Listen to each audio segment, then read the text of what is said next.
Bienvenue dans Parole de formateur. Cet épisode 3 est consacré à Delphine, une jeune formatrice en rééducation périnéale. Alors bonjour, donc aujourd'hui, je donne la parole à Delphine Girard.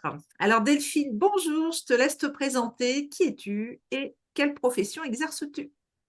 Bonjour Cécile, je suis kinésithérapeute ayant une activité spécifique en pelvipérinéologie depuis un peu plus de 10 ans maintenant et je prends du coup en charge toutes les pathologies qui tournent autour de la sphère abdominopelvienne de la femme, de l'homme et de l'enfant. Ok, très bien. Et tu es dans quelle région? Je travaille dans les Hautes-Alpes dans un petit village qui s'appelle Embrun. Ok, dans les montagnes. Exactement. Ouais, c'est bien. Parfait. Alors du coup, comme ça nous intéresse, dans quel contexte, toi, tu fais de la formation? Alors ça peut être formation initiale, formation continue. Précise-nous un petit peu, qu'est-ce que tu fais comme formation? Donc moi, j'enseigne en formation continue, notamment dans tous les enjeux un petit peu autour de la rééducation anorectale, donc c'est-à-dire la prise en charge notamment des troubles comme la constipation ou l'incontinence anale. Ok. Et donc ton public, c'est qui en général? Ils font quoi les gens qui viennent chez toi en formation, avec toi en formation? C'est des formations qui s'adressent principalement et même quasi, enfin, tout le temps à des kinésithérapeutes qui pratiquent la rééducation en pelvipérinéologie et qui veulent soit débuter, soit approfondir leurs connaissances dans la prise en charge des troubles du compartiment postérieur de la zone pelvienne. Ok. Donc ça veut dire que autant pour des débutants, tes formations, elles ont un niveau pour les débutants, on va dire. Autant si j'ai un peu d'expérience, je peux venir renforcer mes compétences avec toi, même si je connais un petit peu cette rééducation-là, en fait. Complètement. Ouais. Ok, super, nickel. Alors, on passe aux questions. Quelle devrait être, selon toi, la compétence phare d'un formateur et pourquoi? Alors pour moi, un bon formateur, c'est une personne qui est capable de s'adapter autant à son public que dans l'utilisation en fait des différents outils pédagogiques qu'il va utiliser de façon à pouvoir en fait expliquer au mieux son propos et que la compréhension de son propos soit la plus claire pour les participants. Ok. Et donc, bien sûr, l'adaptation, tu trouves que c'est facile de s'adapter, toi? Est-ce que, parce que ça, je suis d'accord avec toi, c'est une compétence hyper importante. Mais est-ce que tu trouves que ça se fait facilement? Tu trouves qu'il y a des moyens pour essayer de mieux s'adapter? Comment tu fais? Bah, ce qui est intéressant, je trouve, c'est quand même qu'en en amont, l'organisme de formation nous envoie notamment la liste des participants et éventuellement les attentes des participants. Comme ça nous permet d'adapter un petit peu déjà notre propos avant la formation. Et puis, au début de la formation, de faire un petit tour de présentation aussi pour connaître les attentes réelles en fait des stagiaires et du coup d'essayer en tout cas au fur et à mesure de la formation d'être le plus précis possible et de leur apporter les réponses qu'ils souhaitent. Ouais, c'est bien. Non, c'est vrai de les connaître avant, ouais, je te rejoins. C'est vrai que ça, c'est important. Et donc, ça veut dire que là, j'entends que tu bosses dans des organismes de formation, différents organismes de formation, en fait, toi. C'est ça, tu es Alors, du coup, formatrice, parce que je t'ai pas demandé tout à l'heure, mais tu es formatrice, on va dire, en solo, et tu bosses à travers des organismes de formation, c'est ça? c'est ça, je Voilà. travaille dans différents organismes de formation et il y a un truc que j'ai oublié de dire au début, c'est qu'il y a notamment un organisme de formation qui propose des formations pluridisciplinaires où le public va être aussi, enfin pas que orienté au niveau des kinésithérapeutes, mais aussi au niveau des médecins, des sages-femmes, en fait de toute la sphère des professionnels de santé qui s'intéressent aux troubles de la sphère pelvienne. Ouais, c'est intéressant. Ok, donc là, il y a de l'adaptation, je pense, effectivement. Ok. Alors, la question d'après, est-ce que tu peux nous donner un exemple d'outil pédagogique que tu aimes bien utiliser, que tu utilises souvent? Alors moi, j'aime beaucoup utiliser le WooClap, notamment en début de formation, quand l'idée c'est de faire un petit peu une sorte de brainstorming. Et en fait, l'avantage du WooClap, c'est que je trouve qu'il est très inclusif parce que il permet en fait à tout le monde de participer. Et donc même les personnes qui sont un peu timides et qui osent pas forcément prendre la parole, bah, elles vont pouvoir participer, étant donné que c'est un outil qu'on peut utiliser avec son téléphone portable. Et en Ouais. fait, c'est un outil aussi qui est intéressant parce qu'il s'adapte parfaitement à un format de formation présentielle, mais aussi de format distanciel. Ok. Donc ça veut dire, pour ceux qui éventuellement connaissent pas, c'est un outil, on va dire, qui fait des quiz, c'est ça, qui pose des questions auxquelles on vient répondre sous différentes formes. C'est ça, Alors, ouais. ça peut être des quiz, mais ça peut être aussi en fait sous forme de nuages de mots, par exemple, justement quand on veut faire sortir une idée en fait principale, et donc de laisser les stagiaires s'exprimer un petit peu sur leurs idées. Et en fait, quand le mot va être dit plusieurs fois en fait par les stagiaires, il va s'afficher en plus gros sur l'écran. Donc, ça permet en fait d'un peu hiérarchiser les idées aussi.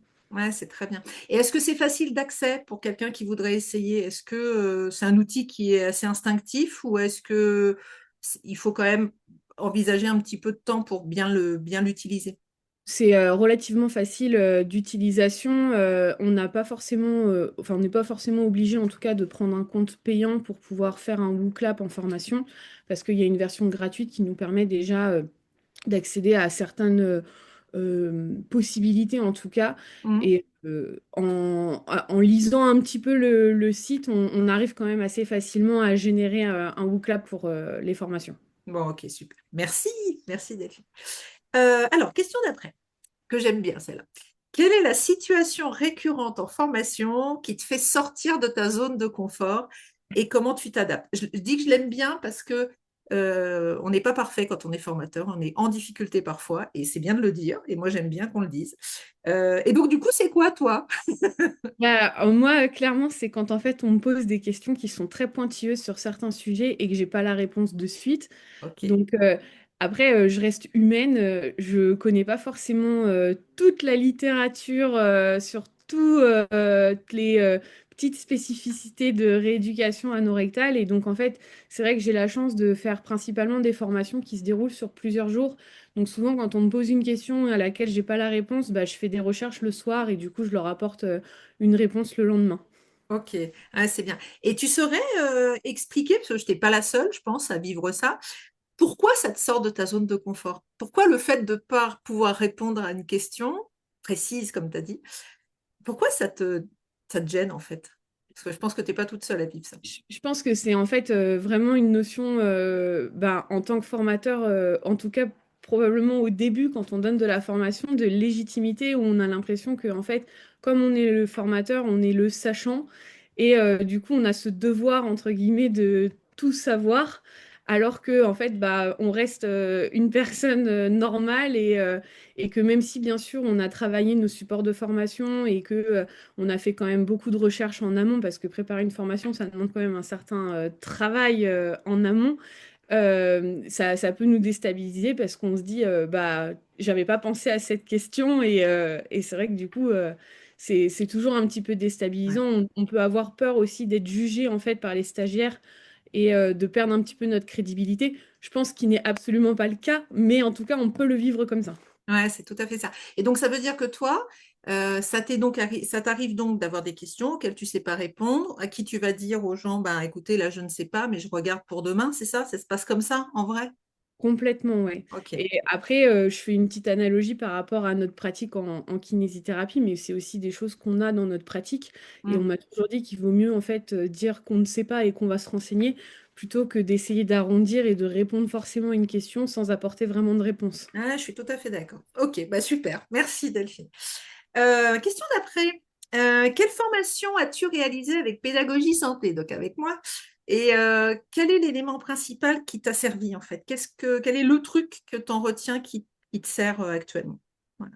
Alors du coup, moi j'ai fait la formation de formateur et ce que j'ai vraiment adoré dans cette formation, et c'est ce que je retiens surtout, c'est qu'en fait, durant toute la formation, finalement, tu nous as fait vivre l'expérience en tant que stagiaire en nous faisant utiliser tous les outils pédagogiques et que, en fait, on s'est rendu compte à la fin de ces 2 jours de formation que, on avait assimilé énormément de choses alors que on n'était pas en train de parler fondamentalement de kinésithérapie Mm. Et le fait en fait de tester tous ces outils pédagogiques, ça nous convainc en fait de l'importance de leur utilisation et l'importance surtout de réaliser cette formation quand on va se lancer dans, dans la formation, qu'elle soit continue ou initiale.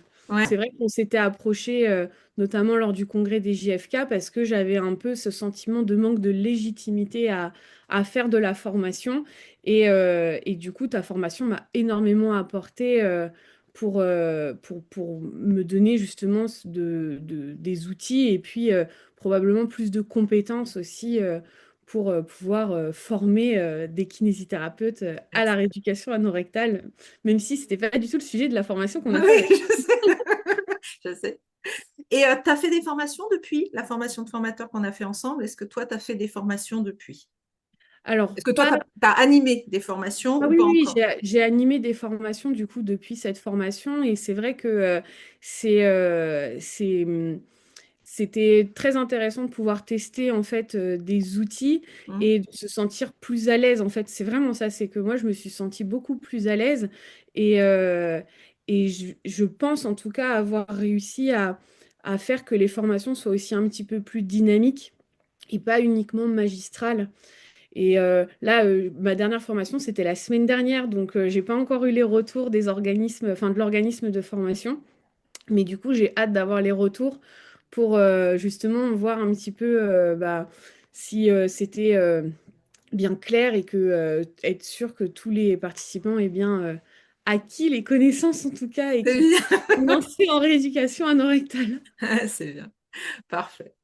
Alors, la question d'après.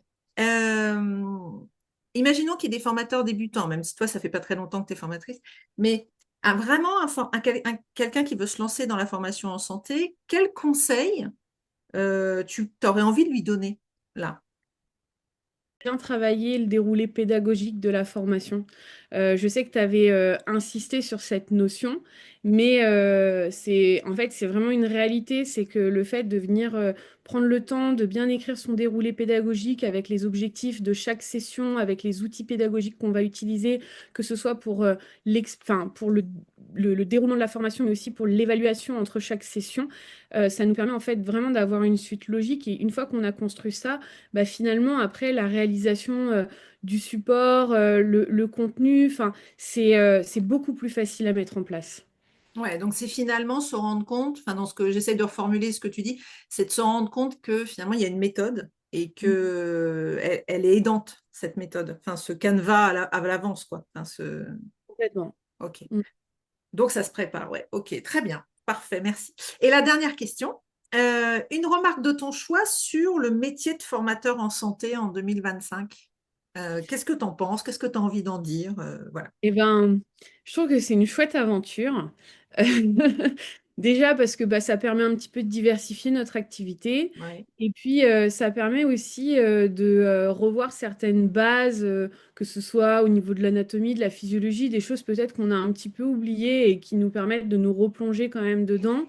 Et puis, ça nous permet aussi de nous remettre en question sur notre pratique parce que finalement, comme on doit se tenir au courant quand même très régulièrement des évolutions au niveau pratique, mais aussi au niveau de la littérature, on a quand même une remise en question un petit peu permanente. Et puis aussi avec les questions que les participants posent, ça nous permet aussi d'approfondir nos recherches et du coup nos connaissances.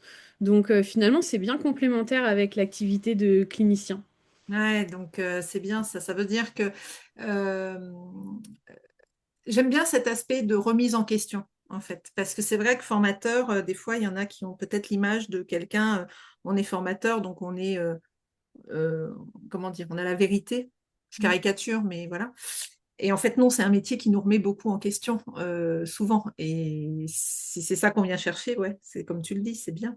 Ok. C'est exactement ça. C'est en fait le côté où au début, quand j'ai commencé à former, je me disais, mon Dieu, il faut que je me place en sachant. Et puis finalement, justement, comme on peut, comme je disais tout à l'heure, on peut avoir des questions qui nous déstabilisent un petit peu. Finalement, c'est justement le fait d'aller faire ses recherches, etc. Je pense que on, on a en tout cas cette humilité de se dire, ben voilà, on ne sait pas tout. Et en fait, le fait de faire des recherches, ça nous apporte aussi des choses. Donc, c'est très complémentaire. Ouais, super. Moi, je dis le mot de la fin, humilité, dans ce que tu viens de dire, Moi, ça me parle. Donc, c'est top. Eh ben, écoute, super. Merci beaucoup, Delphine, d'avoir répondu à mes questions. Et puis, je te laisse le mot de la fin. Ben, Est-ce que tu as un petit mot que tu as envie sur lequel on termine? en tout cas, si jamais vous avez des opportunités qu'on vous propose, en tout cas, de donner enfin, de faire de la formation, n'hésitez vraiment pas à vous lancer. Et puis, rapprochez-vous vraiment de Cécile parce qu'elle va pouvoir vous donner plein d'outils. Non, mais vraiment, c'est important. Et vous permettre, en fait, de vous lancer dans la formation continue de façon serein et en ayant tous les outils qu'il faut pour pouvoir aborder ce nouveau métier, si je puis dire. Ouais, super. Merci beaucoup, Delphine. À bientôt. À bientôt! Voilà, tu as fait la connaissance de Delphine. Abonne-toi pour d'autres vidéos.